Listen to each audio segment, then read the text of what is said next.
الحمد لله أرسل رسوله بالهدى ودين الحق ليظهره على الدين كله، وكفى بالله شهيدا. وعنده مفاتح الغيب لا يعلمها إلا هو، ويعلم ما في البر والبحر، وما تسقط من ورقة إلا يعلمها، ولا حبة في ظلمات الأرض ولا رطب ولا يابس إلا في كتاب مبين. وأشهد أن لا إله إلا الله وحده لا شريك له، وأشهد أن سيدنا وحبيبنا وعظيمنا وقائدنا محمدًا عبد الله ورسوله، النبي الصادق الأمين. اللهم صل وسلم وبارك عليه وعلى آله وأصحابه أجمعين. أما بعد، عباد الله، فإن خير الحديث كتاب الله تعالى، وخير الهدي هدي سيدنا محمد صلى الله عليه وسلم، وشر الأمور محدثاتها. أخرج الإمام مسلم في صحيحه أن سيدنا رسول الله صلى الله عليه وسلم قال: إن لربكم في أيام دهركم نفحات، ألا فتعرضوا لها.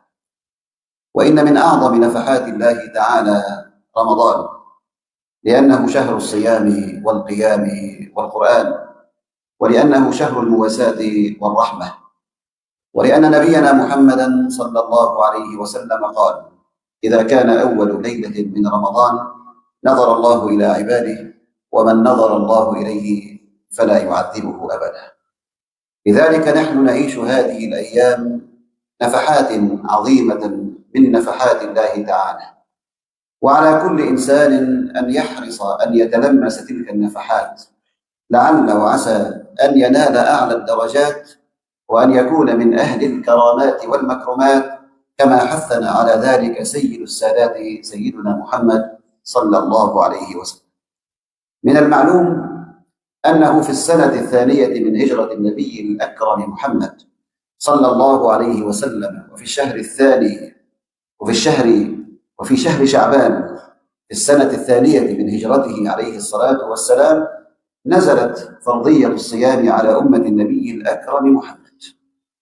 وبين القرآن لنا أن الصيام لم يكن خاصا بهذه الأمة، وإنما كان كذلك مفروضا على من كان قبلنا من الأمم، كما كتب على الذين من قبلكم. لكن ميزة أمة النبي عليه الصلاة والسلام أنها امتثلت أمر الله تعالى في الصيام، فلم تغير ولم تبدل ولم تعدل، وإنما امتثلت هذا الأمر من الله سبحانه وتعالى، لأن الله تعالى ذكر علية الصيام وأنه هو التقوى.